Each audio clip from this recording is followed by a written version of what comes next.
Bismillahirrohmanirrohim. Assalamualaikum warahmatullahi wabarakatuh. Anak-anak, berjumpa kembali dengan Ibu dalam pembelajaran Bahasa Indonesia. Nah, kali ini kita masuk ke bab 4 ya, mengenai teks puisi.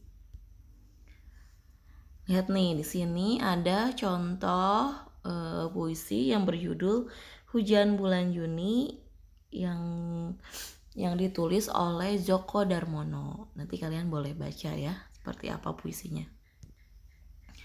Nah, kita lanjut ke pengertian puisi. Teks puisi adalah teks atau karangan yang mengungkapkan pikiran dan perasaan dengan mengutamakan keindahan dan kata-kata.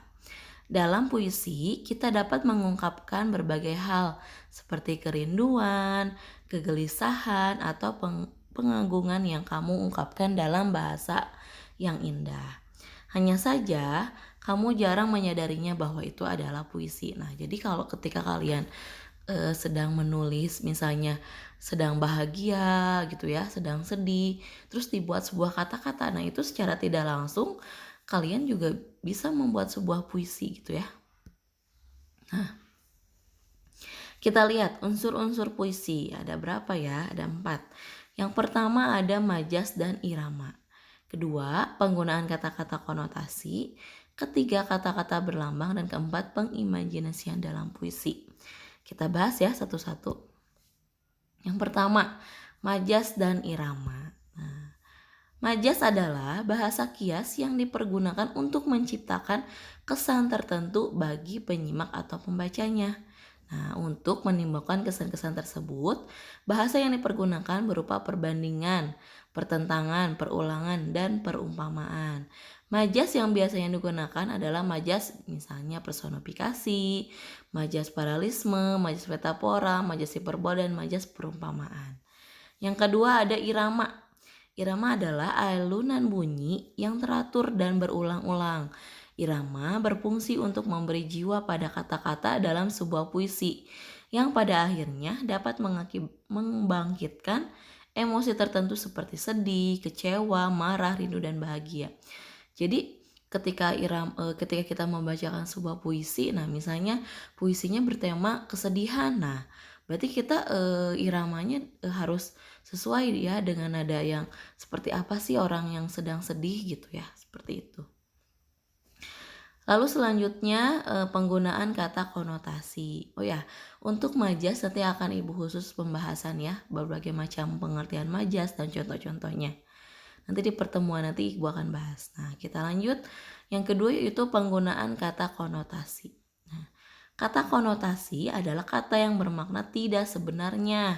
Kata itu telah mengalami penambahan-penambahan, baik itu berdasarkan pengalaman, kesan, maupun imajinasi dan perasaan penyair.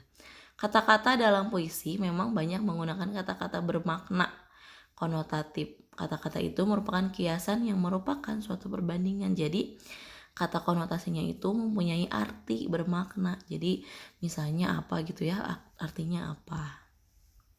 Contoh nih, lihat, perhatikan kembali puisi Hujan Bulan Juni. Kata-kata yang bermakna konotasi dalam puisi tersebut sebagai berikut nih. Contoh yang pertama ada hujan. Nah, maknanya kalau misalnya dasarnya itu hujan itu kan air yang turun dari langit, hujan. Tapi ada makna tambahan kalau misalnya dalam puisi, yaitu artinya perbuatan baik. Lalu ada rintik. Nah, kalau arti yang biasanya rintik itu yaitu titik percik air. Sedangkan makna konotasinya atau makna tambahannya itu sesuatu yang kecil tetapi banyak, gitu ya. Dan lain-lain, itu kalian boleh baca. Jadi intinya makna konotasi itu makna yang tidak sebenarnya atau ada makna tambahan gitu.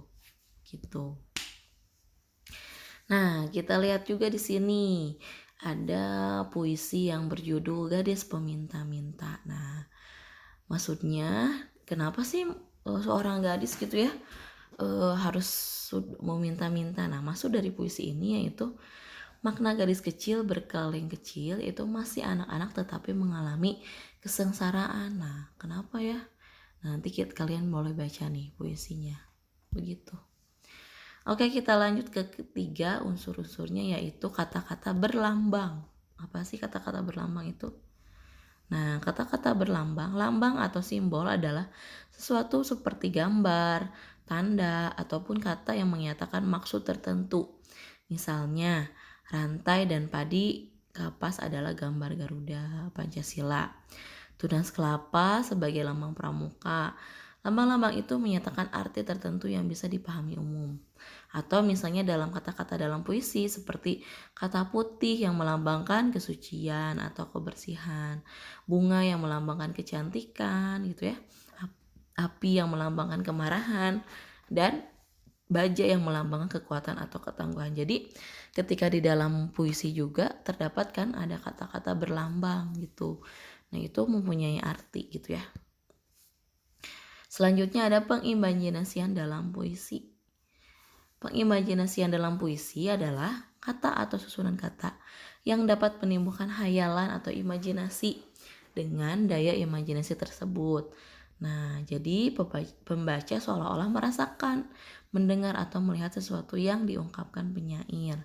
Dengan kata-kata yang digunakan penyair, pembaca seolah-olah mendengar suara, imajinasi audit ya, melihat benda-benda atau meraba dan menyentuh benda-benda. Jadi ketika kalian membacakan sebuah puisi, jadi misalnya contoh puisinya kondisi situasinya kalian lagi di pantai gitu. Nah, itu pengimajinasian dalam puisinya tuh kayak kalian itu menghayalkan bahwa kalian sedang ada di sebuah pantai gitu ya, yang sejuk gitu, yang tenang. Nah, itu sebuah hayalan atau imajinasi. Itu perlu dalam sebuah puisi ya. Nah, kita lihat nih, dalam sebuah puisi kita mendapati kata-kata berikut. Nah, dalam puisi doa ya, karya Amir Hamzah nih. Senja kamar, masa purnama meningkat naik ke bawah kursimu. Terang bagai bintang memasang lilinnya. Kalbuku terbuka bagai sedap malam, menyirak kelopak, biar bersinar mataku sendu, biar berbinar. Nah, kata-kata tersebut membangkitkan imajinasi melalui penglihatan ya. Jadi ketika ada kata-kata yang berhubungan dengan penglihatan, peraba atau pendengar, nah itu merupakan sebuah contoh pengimajinasian gitu ya. Lalu di sini juga ada sepoi, panas payah terik, mengebus lemah, menyejuk badai. Nah itu seperti kata-kata yang membangkitkan imajinasi untuk perabaan gitu.